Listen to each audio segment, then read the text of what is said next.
حضرت عیسیٰ علیہ السلام نے بنی اسرائیل کے سامنے اپنی نبوت اور معجزات کا اعلان کرتے ہوئے یہ تقریر فرمائی جو قرآن مجید کی سورہ آل عمران میں موجود ہے۔ اس تقریر میں آپ نے 4 معجزات کا اعلان فرمایا۔ پہلا، مٹی کے پرند بنا کر ان میں پھونک مار کر ان کو اڑا دینا۔ دوسرا، مادر اور کوڑی کو شفا دینا۔ تیسری نمبر پر مردوں کو زندہ کرنا، اور چوتھے نمبر پر جو کچھ کھایا اور جو کچھ گھروں میں چھپا کر اس کی خبر دینا۔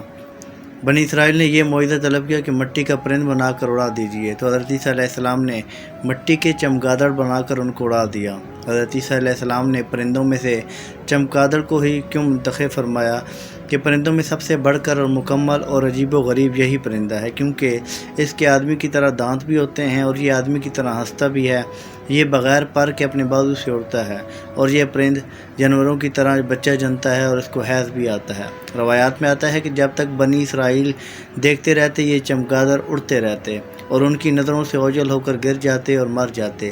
ایسا اس لیے ہوتا تھا کہ اللہ کے پیدا کیے ہوئے اور بندے خدا کے پیدا کیے پرندے میں فرق اور امتیاز باقی رہے۔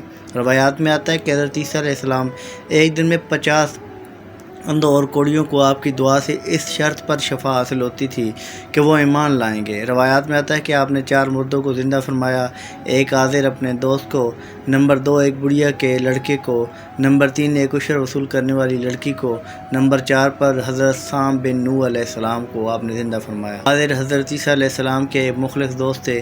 جب ان کا انتقال ہونے لگا تو ان کی بہن آپ کے پاس قاصد بھیجا، آپ کا دوست مر رہا ہے۔ اس وقت حضرت عیسیٰ علیہ السلام 2 سے 3 دن کی دوری کی مسافت پر تھے۔ عازر کے انتقال اور دفن کے بعد حضرت عیسیٰ علیہ السلام وہاں پہنچے اور اپنے دوست کی قبر پر تشریف لے گئے اور عازر کو پکارا تو وہ زندہ ہو کر اپنی قبر سے باہر نکل آیا اور برسوں تک زندہ رہے اور صاحب اولاد بھی ہوئے۔ اس کے بعد جب بڑھیا کا بیٹا مر گیا اور لوگ اس کا جنازہ اٹھا کر اس کو دفن کرنے کے لیے لے کے جا رہے تھے، اس وقت حضرت عیسیٰ علیہ السلام ادھر سے گزر ہوا تو حضرت عیسیٰ علیہ السلام کی دعا سے وہ مردہ زندہ ہو کر جنازے سے اٹھ بیٹھا اور کپڑا پہن کر اپنی جنازے کی چارپائی اٹھاتے ہوئے اپنے گھر آیا اور مدتوں تک زندہ رہا اور اس کے ہاں اولاد ہوئی۔ پھر جب عشر وصول کرنے والے کی بیٹی کا انتقال ہوا، اس کی موت کے ایک دن بعد حضرت عیسیٰ علیہ السلام کی دعا سے وہ زندہ ہو گئی اور بہت دنوں تک زندہ رہی، اور اس کے بعد کہ اس کے کئی بچے پیدا ہوئے۔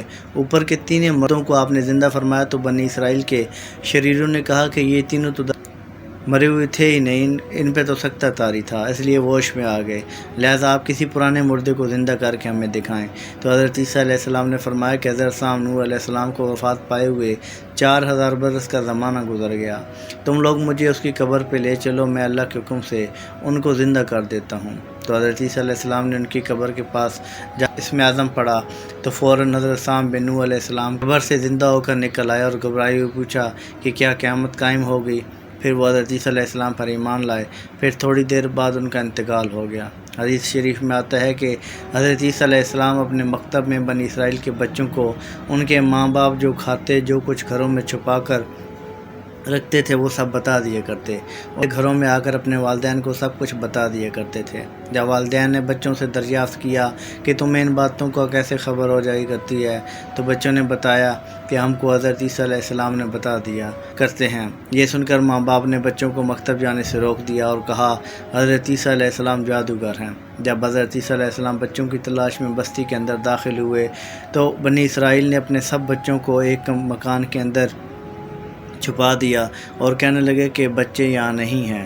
حضرت عیسیٰ علیہ السلام نے پوچھا کہ گھر میں کون ہے، تو شریروں نے کہا کہ گھر میں خنزیر بند ہے۔ تو حضرت عیسیٰ علیہ السلام نے فرمایا کہ اچھا خنزیر ہی ہوں گے۔ چنانچہ جب لوگوں نے حضرت عیسیٰ علیہ السلام کے جانے کے بعد مکان کا دروازہ کھولا تو اندر سے خنزیر ہی نکلے۔